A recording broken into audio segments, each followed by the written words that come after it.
Woman abandons her children. 30 years later, she bitterly regrets it when she discovers her daughter is...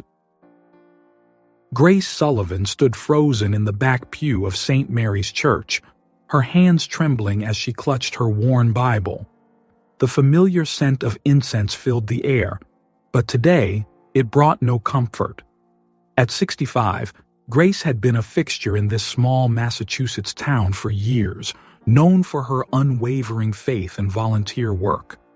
But today, that faith was crumbling. As Father James delivered his sermon on forgiveness, Grace felt each word like a dagger to her heart. How could God forgive her when she couldn't forgive herself?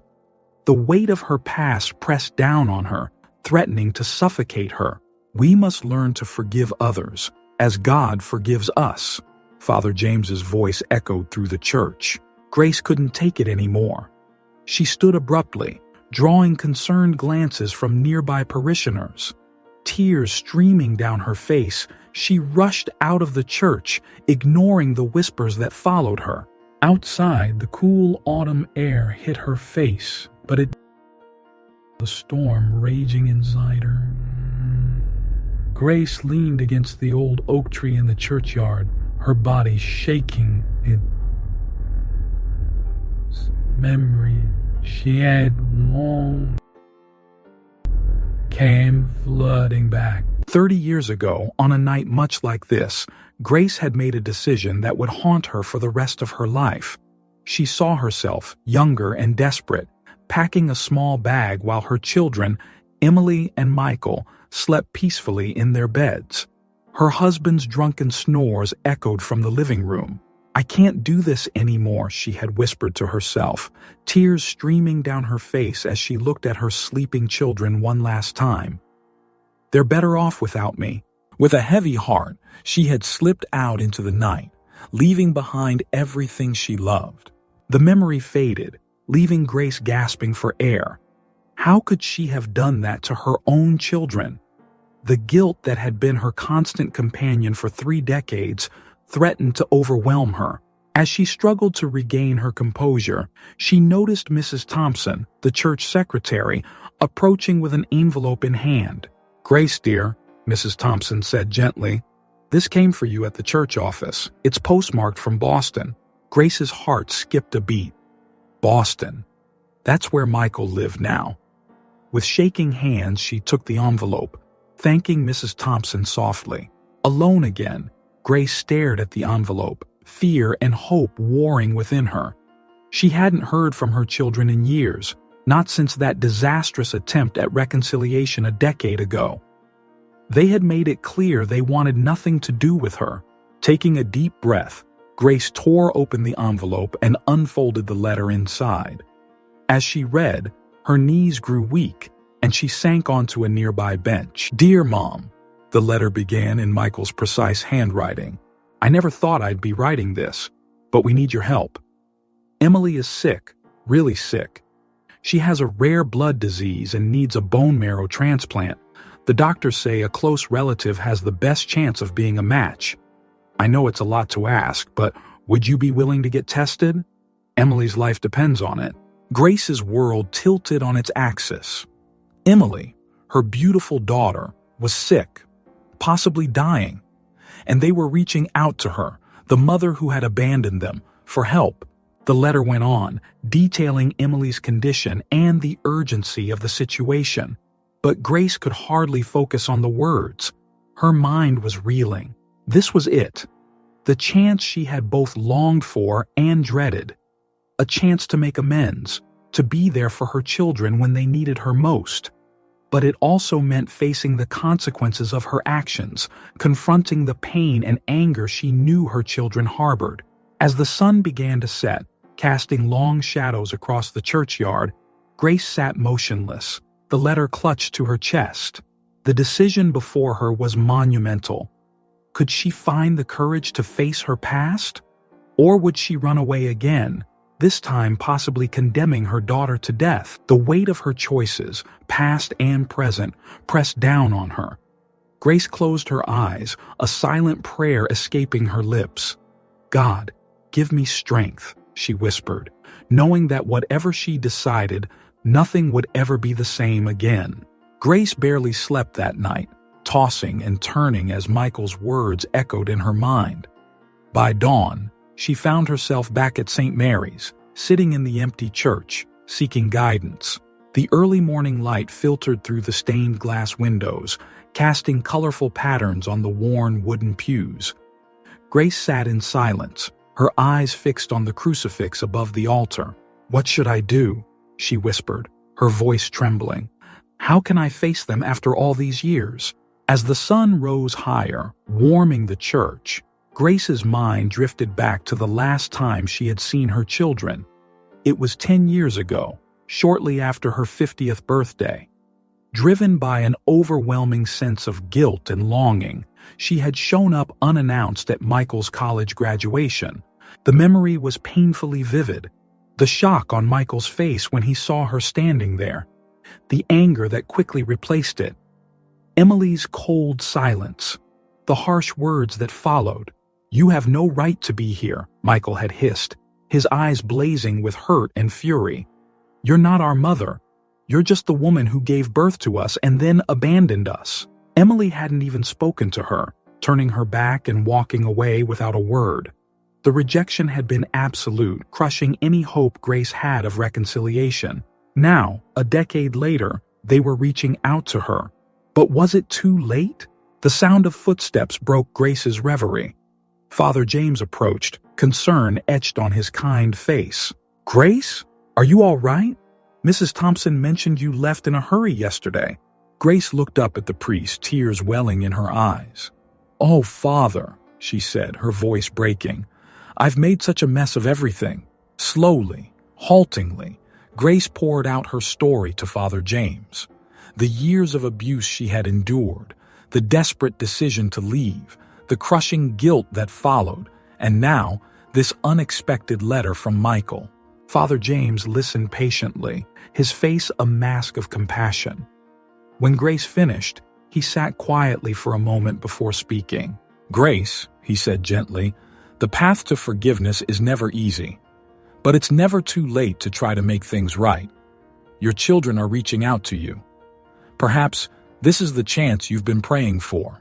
Grace nodded slowly, wiping away her tears. "But what if they reject me again? What if I can't handle it?" "Faith isn't about knowing the outcome," Father James replied. "It's about taking that first step, even when you're afraid." As Grace left the church, her heart still heavy but with a glimmer of hope, she decided to stop by her small apartment before making any decisions.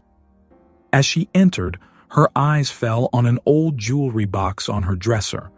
With trembling hands, she opened it, revealing a delicate gold locket. It had been a family heirloom, passed down through generations. Grace had left it behind when she fled all those years ago, unable to bear taking any reminders of her family. But Nathan, her ex-husband, had mailed it to her years later in a rare moment of sobriety and remorse. Grace clasped the locket, feeling its weight in her palm. It was a tangible link to her past, to the family she had left behind. Perhaps it could be a symbol of hope for the future as well. Taking a deep breath, Grace made her decision. She would go to Boston. She would face her past and try to help her daughter. It would be the hardest thing she had ever done, but she knew she had to try. With shaking hands, she picked up the phone and dialed the number Michael had provided in his letter. It rang 3 times before a gruff voice answered. "Hello? Michael?" Grace said, her voice barely above a whisper. It's your mother. I got your letter. I'll come. I'll take the test." There was a long pause on the other end of the line. Grace held her breath, her heart pounding. Finally, Michael spoke, his voice carefully controlled. "Okay. I'll text you the details of where to go. Thank you." The line went dead before Grace could say anything else. She sat there, the phone still in her hand, tears streaming down her face. It wasn't much, but it was a start, a chance to make things right. As she began to pack a small bag, Grace clutched the locket close to her heart. "Please," she whispered, a prayer to whoever might be listening, Let this be the beginning of healing. Little did she know, the journey ahead would test her in ways she could never have imagined. Grace stepped into the bustling hospital lobby, her heart pounding. The smell of disinfectant and the sound of beeping machines overwhelmed her senses. She clutched her small suitcase, feeling out of place among the rushing nurses and worried families. As she approached the information desk, a familiar voice stopped her in her tracks. "Mom." Grace turned to see Michael standing a few feet away. He looked older than she remembered, his face lined with worry and fatigue. His eyes, so like her own, were cold and guarded. "Michael," Grace breathed, fighting the urge to embrace him. "Thank you for letting me come." Michael nodded stiffly. "Follow me. Emily's on the 4th floor." The elevator ride was silent and tense. Grace wanted to say something, anything, to bridge the gulf between them, but words failed her. When the doors opened, Michael led her down a long corridor. As they approached a waiting area, a woman with short blonde hair stood up, her eyes narrowing as she saw Grace. "Sarah, this is..." "Grace," Michael said, his voice tight. "Grace, this is my wife, Sarah." Sarah nodded curtly, not offering her hand. "So you're Emily's mother?" The way she said "mother" made Grace flinch. Before she could respond, a doctor in a white coat approached them. "Mr. Sullivan?" "We need to discuss the donor situation," the doctor said, glancing at Grace with a frown. Michael introduced Grace, explaining that she was here to be tested as a potential donor. The doctor's frown deepened. "I see. Mrs. Sullivan, I'm Dr. Roberts. While we appreciate your willingness to help, I have some concerns about your suitability as a donor." Grace felt her stomach drop. "What do you mean?" Dr. Roberts cleared his throat. "Given your history with the family, there are ethical considerations.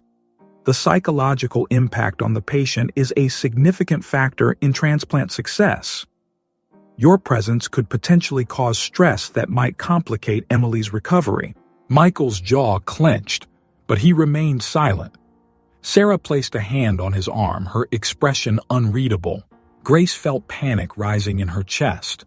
"But I'm here to help. I want to make things right." "I understand," Dr. Roberts said, his tone softening slightly. "But we have to consider what's best for Emily. Her condition is critical, and any additional stress could be detrimental." "Please," Grace pleaded, looking from the doctor to Michael. "I know I have no right to ask for anything, but please let me try. I'll do whatever it takes.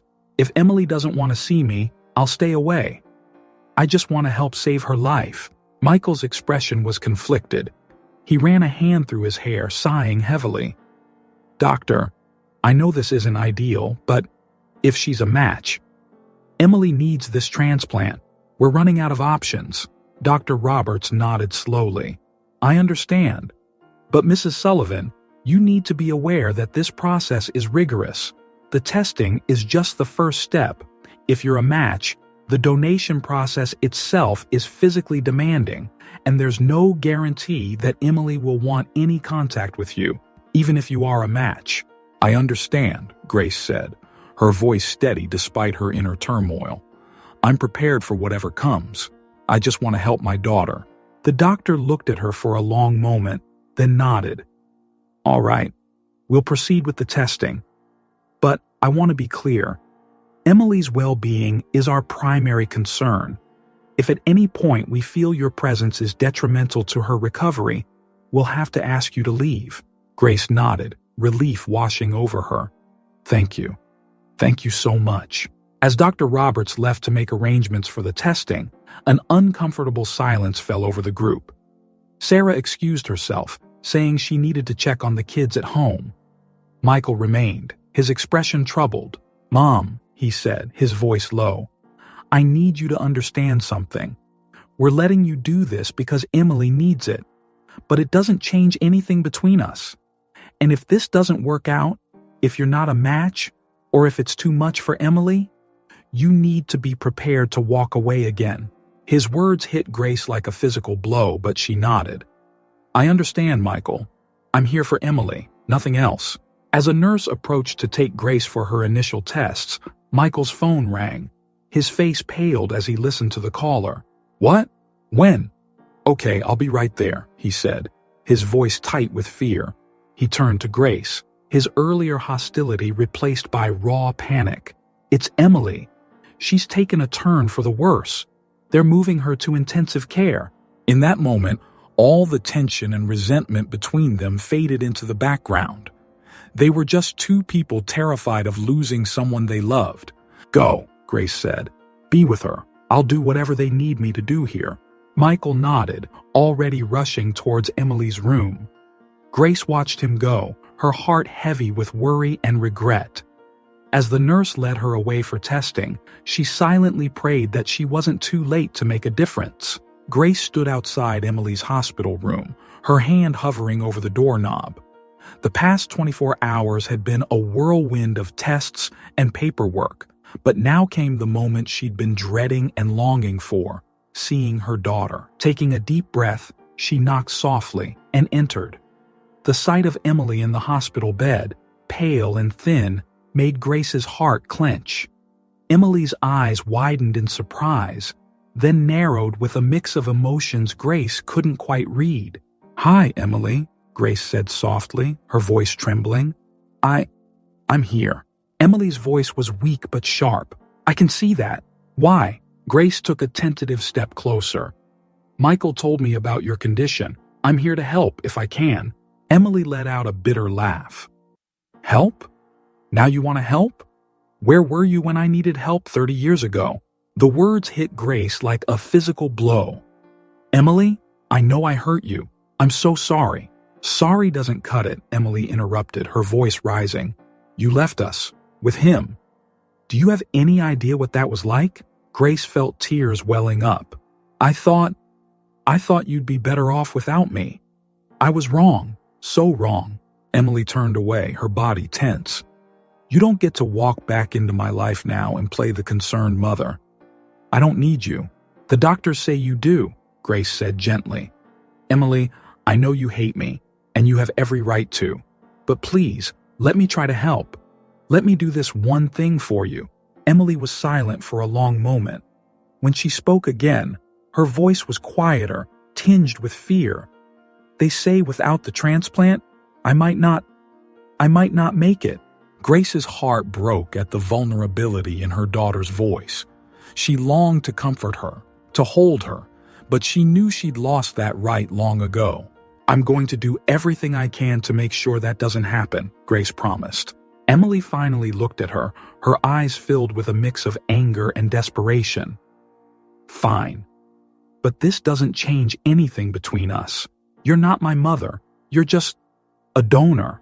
Grace nodded, accepting the harsh terms. "I understand." Their conversation was interrupted by the arrival of Michael with two children, a teenage boy and a younger girl, Grace's grandchildren. The realization hit her like a tidal wave. Michael hesitated, clearly uncomfortable.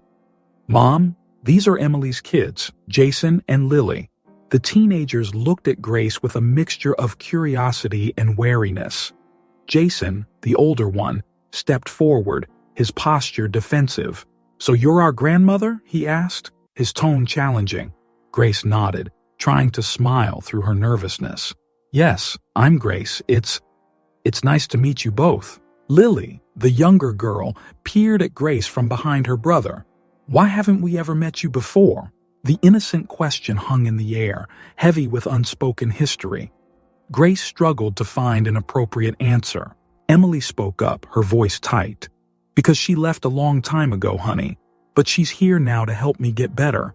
Jason's eyes narrowed. "You mean she abandoned you and Uncle Michael, and now she thinks she can just come back?" "Jason," Michael warned, but Grace held up a hand. "It's okay," she said softly. "You're right, Jason. I did leave, and it was wrong. I'm here now because I want to help your mom, if I can. I don't expect forgiveness or a relationship. I just want to do what's best for Emily." The room fell into an uncomfortable silence. Grace could feel the weight of years of absence and hurt pressing down on all of them. Finally, Emily spoke. "Kids, Why don't you go get something from the cafeteria with your uncle? I need to talk to Grace alone for a bit. Once they were gone, Emily turned to Grace, her expression guarded. Let's get one thing straight. If you're a match and this transplant happens, it doesn't mean I forgive you. It doesn't mean we're going to have some big happy family reunion. You help me get better, and then you go back to wherever you've been for the past 30 years. Understood? Grace nodded, her heart heavy but understanding. I understand, Emily. I'm not here to disrupt your life or to ask for forgiveness I haven't earned. I'm just here to help in whatever way I can. Emily's eyes filled with tears she seemed determined not to shed. Do you have any idea what it was like? Growing up wondering why my own mother didn't want me? Dealing with Dad's drinking, his anger all alone? Grace felt her own tears spilling over. I'm so sorry, Emily. I thought I was protecting you. I was wrong, so terribly wrong.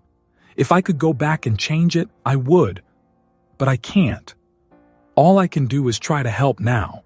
For a moment, Emily's hard exterior cracked, revealing the hurt child beneath, but she quickly composed herself. Well, it's too late for that. Just do what the doctors tell you. And don't expect anything from me or my kids. We're not your family. We're just people you're helping. That's all. Grace nodded, accepting Emily's terms even as they broke her heart. I understand. Thank you for letting me try to help. As Grace left the room, she felt the weight of her past mistakes more heavily than ever. But she also felt a glimmer of hope. She might not be able to undo the damage she'd done, but maybe, just maybe, she could do this one good thing for her daughter. Grace was sitting in the hospital cafeteria, trying to force down a sandwich, when a familiar voice made her freeze. Grace, is that really you? She looked up to see Nathan standing there, older and grayer, but unmistakably her ex-husband. Grace's heart raced as memories flooded back. Nathan, she managed to say. What are you doing here? Nathan sat down across from her, his eyes sad. I heard about Emily. I've been trying to make amends with the kids for years now. When Michael told me you were here, I had to come. Grace tensed, bracing for anger or accusations. Instead, Nathan's next words surprised her. I'm sorry, Grace, for everything. I was a terrible husband and father. I've been sober for 15 years now, trying to make things right. Before Grace could respond, Michael appeared, his face a mix of shock and anger at seeing his parents together. Dad, what are you doing here? Michael demanded. Nathan stood, facing his son. I came to help, if I can, and to apologize to all of you. Michael's eyes narrowed. A bit late for that, don't you think? The tension was palpable as Grace watched her son and ex-husband face off. Memories of the past crashed over her. Nathan's drunken rages, the fear, the pain. She could almost feel the sting of his hand on her cheek, hear the crash of bottles being thrown. I know it's late, Nathan said quietly, but I'm dying, Michael. I don't have much time left, and I needed to try to make things right before I go. The revelation hung in the air, stunning both Grace and Michael into silence. What do you mean you're dying? Michael finally asked, his voice softer. Nathan sighed. Liver cancer. It's terminal. The doctors give me a few months, maybe a year if I'm lucky. Grace felt a conflicting surge of emotions, pity, anger, sadness.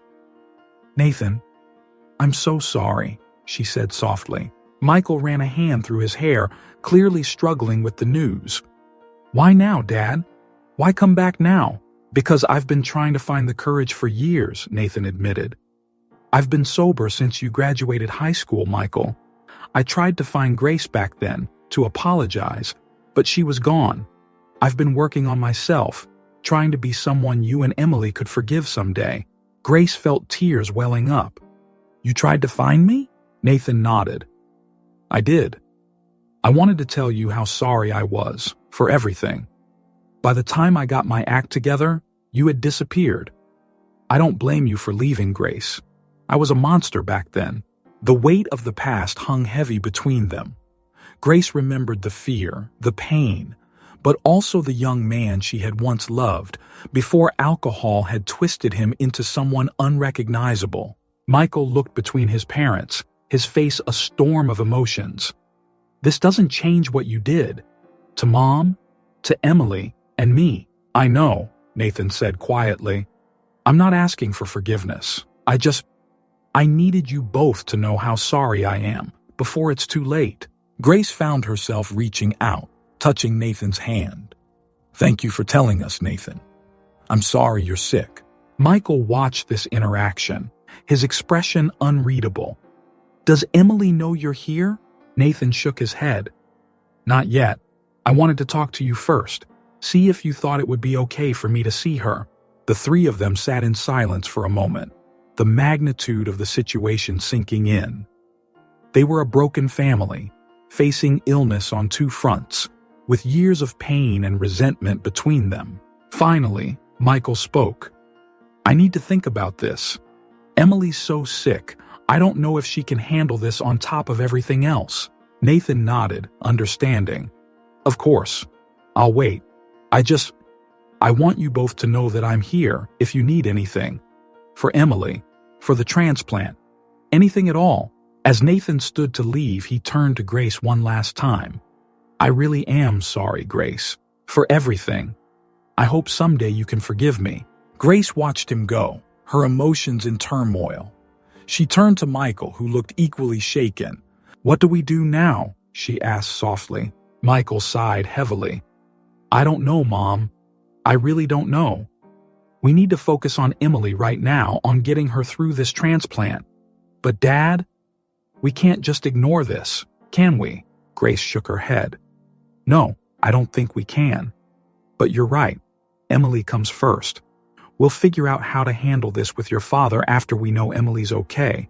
As they sat there, the weight of the past and the uncertainty of the future pressing down on them, Grace realized that the road ahead was even more complicated than she had imagined.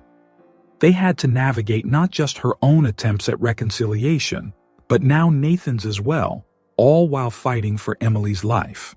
The path to healing, it seemed, would be far more challenging than any of them had anticipated. The day of the transplant arrived, filling the hospital with a tense atmosphere. Grace was prepped for the donation procedure, her nerves on edge but her determination unwavering. As the nurses wheeled her into the operating room, she caught sight of Michael in the hallway. Their eyes met, and he gave her a small nod. It wasn't forgiveness, but it was acknowledgement, and for now, that was enough. The procedure began, and at first everything seemed to be going smoothly. Grace felt the discomfort of the needle entering her hip bone, but she focused on thoughts of Emily, willing her body to provide what her daughter needed. Suddenly, alarms started blaring. Grace's blood pressure dropped dangerously low, causing panic in the operating room. The medical team worked frantically to stabilize her, their voices urgent but controlled. We need to stop the procedure, one doctor said. No, Grace managed to say weakly. Please don't stop. My daughter needs this. The lead doctor looked at her with concern. Mrs. Sullivan, your health is at risk. We can try again another day. Grace shook her head, fighting against the lightheadedness. There might not be another day. Please continue. I can handle it. After a tense discussion, the doctors agreed to proceed with caution. Grace gritted her teeth through the pain and dizziness, focusing on her breathing and the thought of Emily waiting for this life-saving donation. Hours later, Grace woke up in the recovery room, feeling weak but relieved. The nurse informed her that they had successfully collected the bone marrow. Michael entered the room, his face a mix of concern and grudging respect. Mom, how are you feeling? I'm okay, Grace said, her voice hoarse. How's Emily? Has the transplant started? Michael nodded. They're prepping her now. The doctors say the marrow looks good. He paused, then added quietly, Thank you for doing this. Grace felt a glimmer of hope at his words. Of course, I'd do anything for her. For both of you. As Grace recovered, Emily underwent the transplant. The family gathered in the waiting room, the hours crawling by with agonizing slowness. Nathan had joined them, sitting quietly in a corner, his presence both a comfort and a source of tension. Finally, the doctor emerged, looking tired but cautiously optimistic. The transplant went well. Now we wait to see if Emily's body accepts it. A collective sigh of relief filled the room. Sarah, who had been silent and wary throughout the ordeal, approached Grace's bedside. "Thank you," she said softly, "for what you did for Emily." Grace nodded, feeling a connection with her daughter-in-law for the first time. "Sarah, can I tell you something?" Sarah sat down, her expression curious. Grace took a deep breath and began to speak. "I've never told anyone the full story of why I left," she said. "Not even Michael and Emily know everything." Over the next hour, Grace shared the details of her life with Nathan, the escalating abuse, the fear for her children's safety, and the desperate choice she made to leave. "I thought if I stayed, Nathan might hurt the kids," Grace explained, her voice shaking. "But I was too afraid to take them with me. I convinced myself they'd be safer with him than on the run with me. It was the biggest mistake of my life." Sarah listened, her face softening with understanding. "Why didn't you ever tell them?" Grace sighed. "I was ashamed, and I didn't want them to hate their father.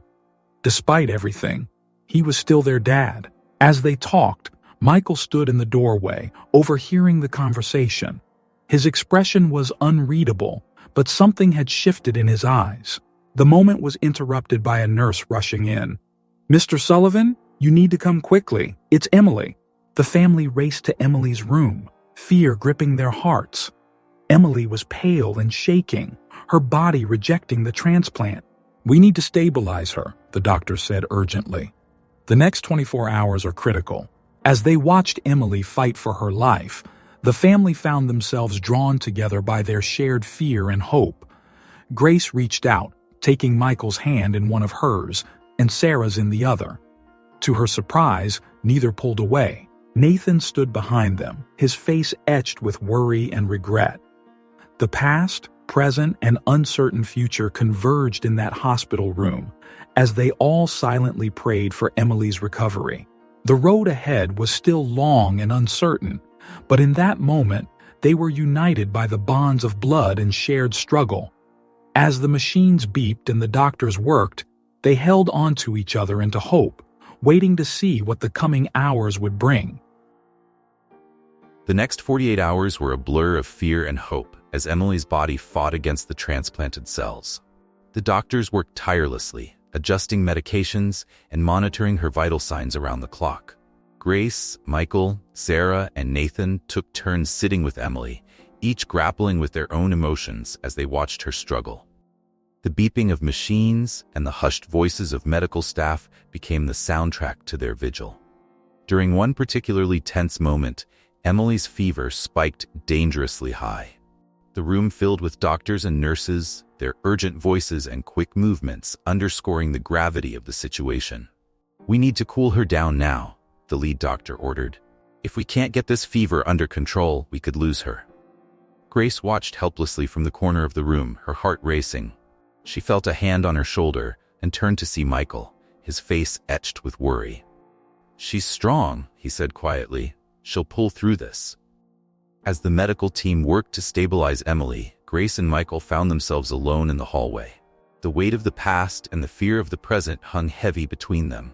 "I never wanted this for her," Grace said, her voice breaking, "for either of you." Michael was quiet for a moment before responding. "I know. I didn't understand before, but after hearing what you told Sarah, I get it now. At least, I'm starting to." Grace looked at her son, really looked at him, and saw the years of pain etched on his face. "Michael, I'm so sorry. For leaving, for not being there when you needed me." Michael's eyes filled with tears. "You know, when you first left, I thought it was my fault." Grace felt her heart break. "Oh, Michael, no, it was never your fault."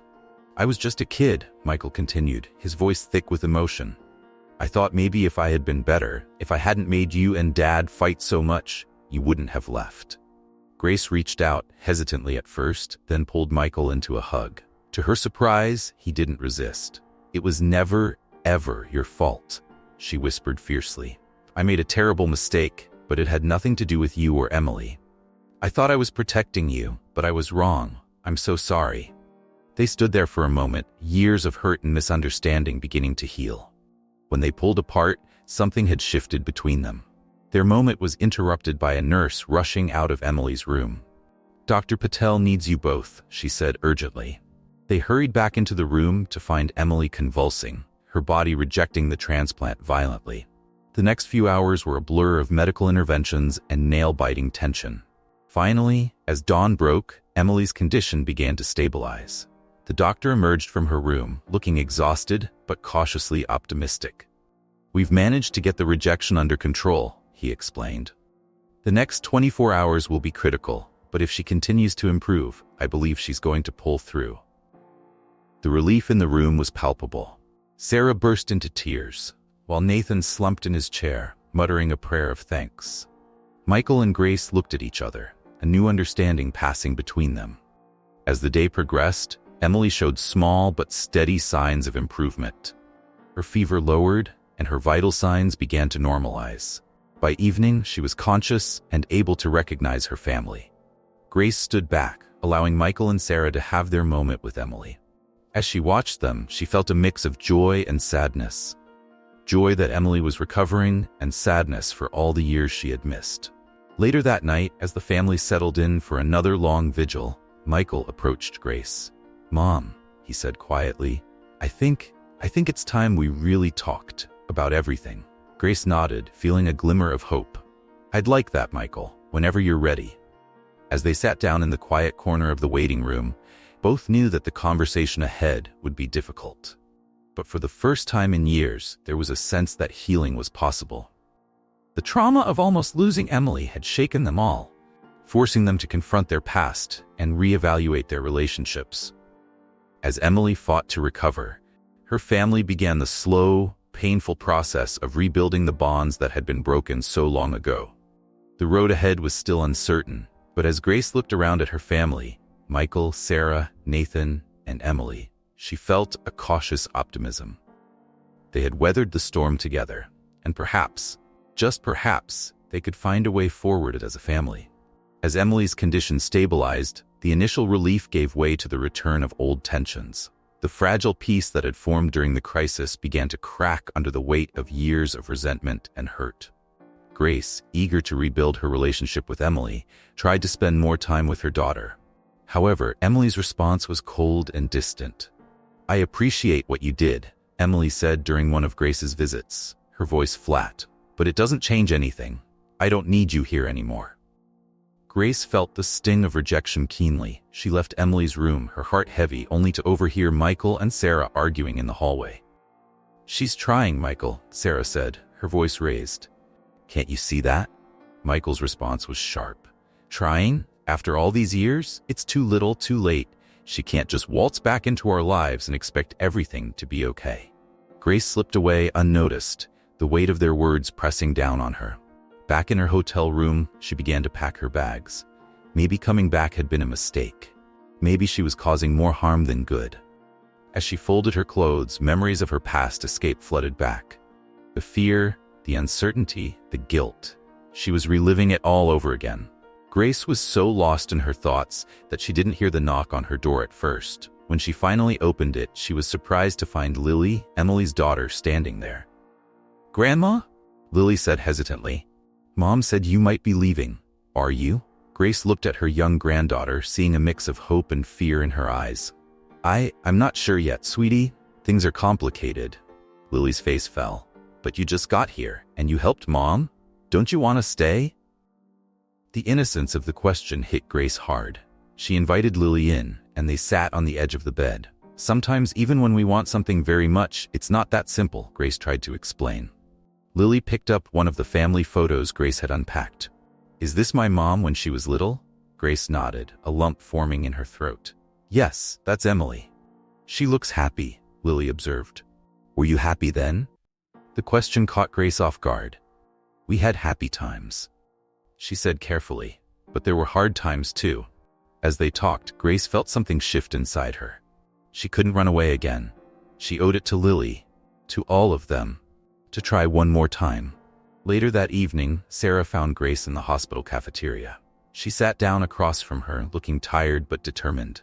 "I know things are tense right now," Sarah began, "but there's something you should know." Sarah reached into her bag and pulled out a small box. Emily kept these, every single one.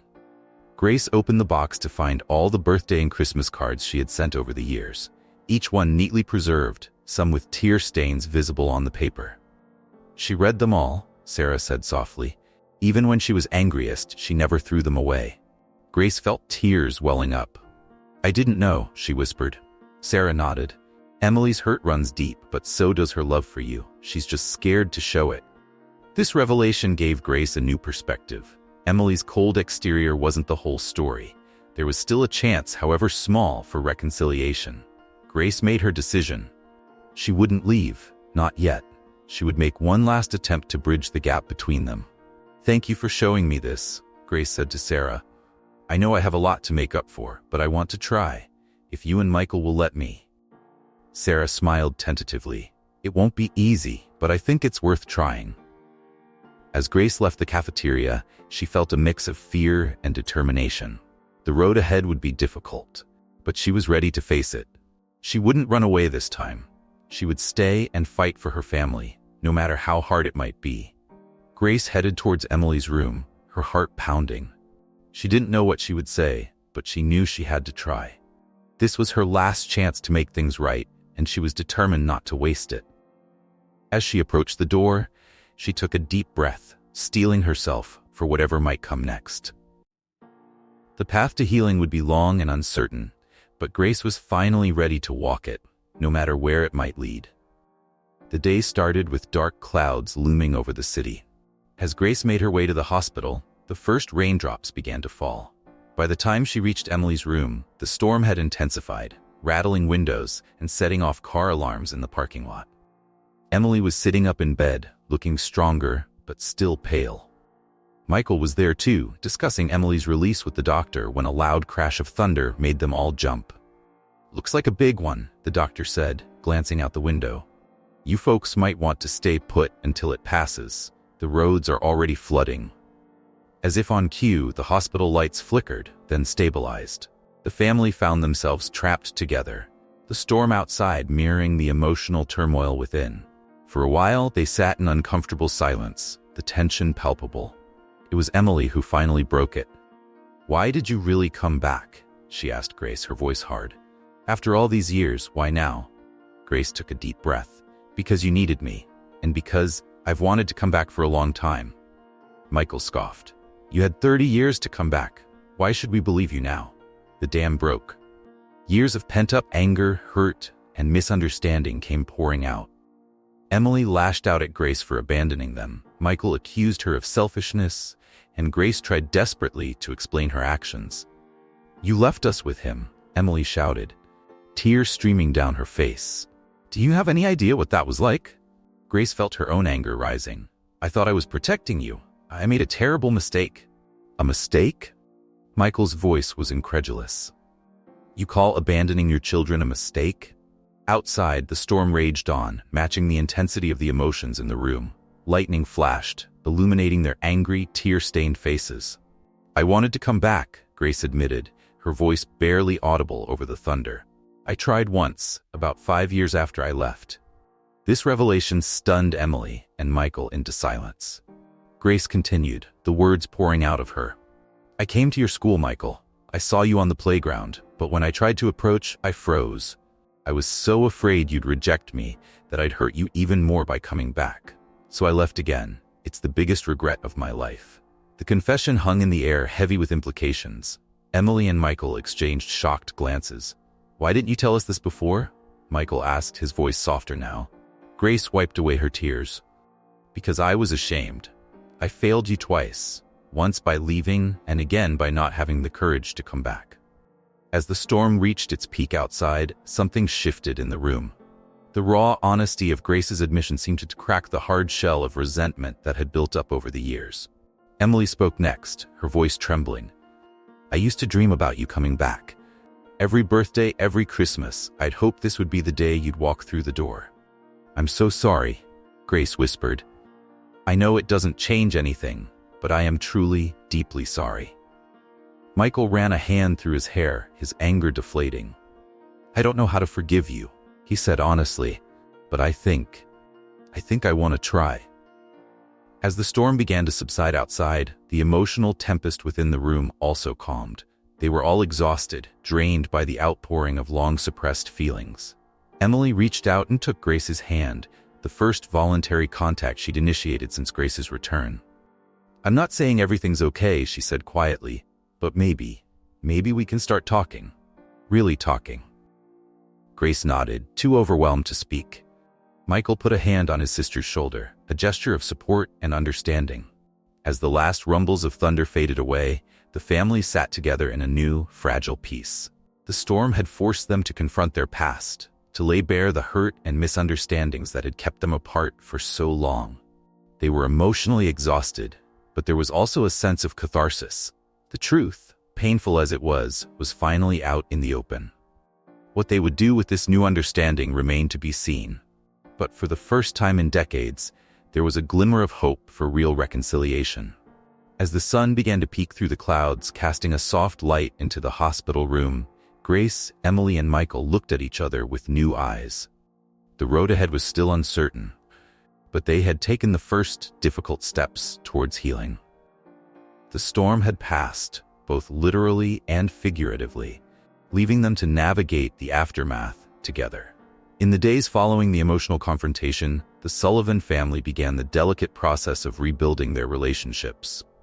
Grace, determined to make the most of this second chance, started spending more time with her grandchildren. One afternoon, she found herself in the hospital playroom with Lily and Jason. The initial awkwardness slowly gave way to genuine moments of connection. "Grandma, can you help me with this puzzle?" Lily asked, her voice hesitant but hopeful. Grace smiled, sitting down next to her granddaughter. "Of course, sweetheart. Let's figure it out together." As they worked on the puzzle, Jason watched from across the room, his guard still up but curiosity evident in his eyes. "So, you're really staying?" he asked abruptly. Grace met his gaze steadily. "I'm trying to, Jason, if your mom and dad will have me." Jason nodded, processing this information. Slowly, he moved closer, eventually joining them at the puzzle table. Meanwhile, Emily's recovery continued, though the emotional toll of recent events weighed heavily on her. One morning, she asked Grace to join her for a walk in the hospital garden. As they slowly made their way along the path, Emily broke the silence. "I've been thinking a lot about motherhood lately," she said. "About the choices we make, the mistakes we can't take back." Grace listened, her heart aching. "I know I made the worst mistake a mother can make," she replied softly. Emily was quiet for a moment. "I used to think I'd never understand how you could leave us. But then I had my own kids and I realized how terrifying it can be, how overwhelming." "It doesn't excuse what I did," Grace said. "No, it doesn't," Emily agreed, "but maybe it helps me understand a little better." They talked for over an hour, discussing the challenges of motherhood, the weight of expectations, and the difficult path to forgiveness. It wasn't an easy conversation, but it was an important step forward. However, just as things seemed to be improving, Emily suffered a setback. Her body, still weakened from the transplant, developed an infection. The family found themselves back in crisis mode, all other concerns set aside as they rallied around Emily. Grace stayed at the hospital around the clock, helping care for Emily and supporting Michael and the kids. The fragile bonds they had begun to form were tested, but ultimately strengthened by this shared challenge. After a tense week, Emily's condition stabilized once again. To celebrate her recovery and the family's renewed connection, Sarah suggested a family dinner at the hospital. The atmosphere was tense as they gathered around the small table in Emily's room. Nathan, invited at Emily's insistence, sat quietly in the corner, still unsure of his place in this delicate new family dynamic. As they ate, the conversation was stilted at first, everyone hyper-aware of potential missteps, but gradually the mood lightened. Jason shared a funny story from school, making everyone laugh. Lily showed off her latest drawing, beaming with pride as Grace praised her talent. Midway through the meal, Emily cleared her throat. I have something I need to say, she announced, her voice trembling slightly. All eyes turned to her. Mom, she began, looking directly at Grace. I want you to know that despite everything, despite all the anger and hurt, there was always a part of me that wanted you to come back. The room fell silent, the weight of Emily's words hanging in the air. I was so angry for so long, Emily continued, but I never stopped hoping that someday, somehow, we'd find a way back to each other. Grace reached out, taking Emily's hand. I'm here now, she said softly, and I'm not going anywhere unless you want me to. Michael, who had been quiet throughout the meal, spoke up. I think we all have a lot more healing to do, but maybe it's time we try to do it together. The family looked around at each other, a mix of hope and uncertainty on their faces. They had come so far, but there was still a long road ahead. As the evening wound down, the elephant in the room could no longer be ignored. Sarah was the one to finally address it. Grace, she said gently, have you thought about what you're going to do now? Are you planning to stay in town? The question hung in the air, heavy with implications. Grace looked around at her family, her children, her grandchildren, even Nathan, all watching her expectantly. I'd like to, she said carefully, if you all think that would be okay. Emily and Michael exchanged a long look, years of shared history passing between them. I think, Emily said slowly, that we'd like that, but it's not going to be easy. Michael nodded in agreement. We've got a lot to work through, but maybe it's time we try to be a family again. As they left the hospital that night, there was a sense of cautious optimism. The future was uncertain, but for the first time in decades, it held the promise of healing and reconciliation. Grace knew the road ahead would be challenging. Trust had to be rebuilt, wounds had to be healed. But as she looked at her family, she felt a surge of determination. This time, she wouldn't run. This time, she would stay and fight for the family she had almost lost. The decision to move forward together was just the beginning. What that would look like, how they would navigate the complexities of their shared history, remained to be seen. But they had taken the first step, and for now, that was enough. 3 months after Emily's release from the hospital, the Sullivan family gathered to celebrate her birthday. It was a day that symbolized not just another year of life, but a new beginning for all of them. Grace had decided to stay in town, renting a small apartment just a few blocks from Michael and Emily's homes. The decision wasn't easy, but it felt right. She was committed to rebuilding her relationships with her children and grandchildren, no matter how long it took. The party was held in Emily's backyard, a casual affair with balloons and a homemade cake. As guests arrived, there was still an undercurrent of tension, but it was overshadowed by a sense of cautious hope. Grace watched as Emily greeted her friends, looking healthier than she had in months. Their eyes met across the yard, and Emily gave her a small smile. It wasn't the warm, easy affection they once shared, but it was a start. As the party progressed, Grace found herself in conversation with Jason and Lily.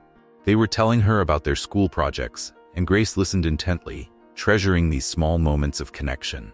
Grandma, Lily said suddenly, will you come to my dance recital next month? Grace felt a lump in her throat. I'd love to, sweetheart, if it's okay with your mom and dad. Jason nodded. Mom said we should ask you. She thinks it's important for us to, what did she call it? Oh yeah, build a relationship. Grace smiled, touched by Emily's efforts to include her in the children's lives. As the afternoon wore on, Grace slipped inside to get the gift she had brought for Emily.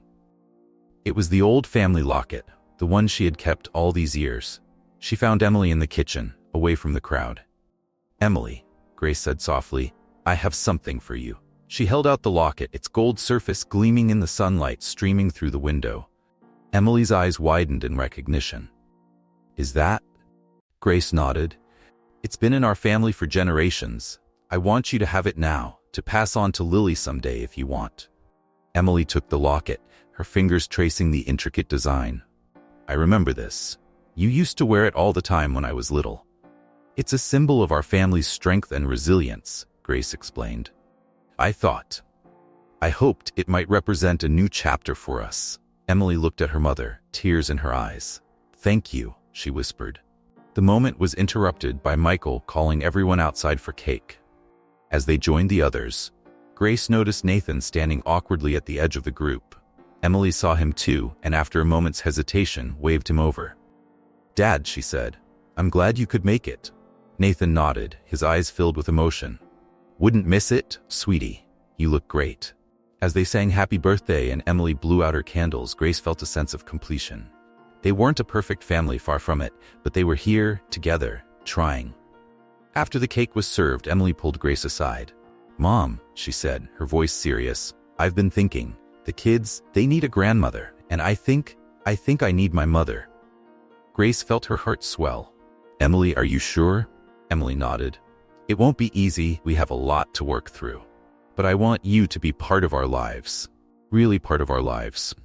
Grace couldn't speak, overcome with emotion. She simply nodded, squeezing Emily's hand. As the party wound down, the family found themselves sitting together on the patio. Michael and Sarah, Emily and her kids, Grace, and even Nathan. They weren't the picture-perfect family they might have once imagined, but they were real. They were trying. "You know," Michael said, breaking the comfortable silence, "I never thought we'd be here, all of us, together like this." Emily nodded. "It's strange, but good." Grace looked around at her family, feeling a mix of gratitude and determination. "I know we have a long way to go," she said, "but I'm thankful for this chance, for all of you." Nathan spoke up, his voice quiet. "I know I've caused a lot of pain, but I'm grateful to be here, to see our family healing." As the sun began to set, casting a warm glow over the gathering, Grace felt Emily's hand slip into hers. The old locket lay between them, a symbol of their past and their future. "One day at a time, right?" Emily said softly. Grace nodded, squeezing her daughter's hand. "One day at a time." They sat there together, this imperfect, healing family, watching the sun set on one chapter of their lives and rise on another. The path forward wouldn't be easy, but they would walk it together. As darkness fell and the first stars appeared in the sky, Grace looked at her family and felt, for the first time in years, truly at home. The journey of healing and reconciliation was far from over, but it had begun. And that, she realized, was the greatest gift of all. As our story of love, forgiveness, and family healing comes to a close, we hope it touched your heart and perhaps even reflected some of your own experiences. If this tale of Grace and her family's journey resonated with you, please take a moment to like this video and share your thoughts in the comments below. We'd love to hear how this story impacted you, or if you have your own tales of reconciliation to share. Don't forget to subscribe to our channel for more powerful, emotional stories that remind us of the strength of the human spirit. Remember, it's never too late to heal, to forgive, and to love. Because in the end, family is the anchor that holds us steady through life's storms.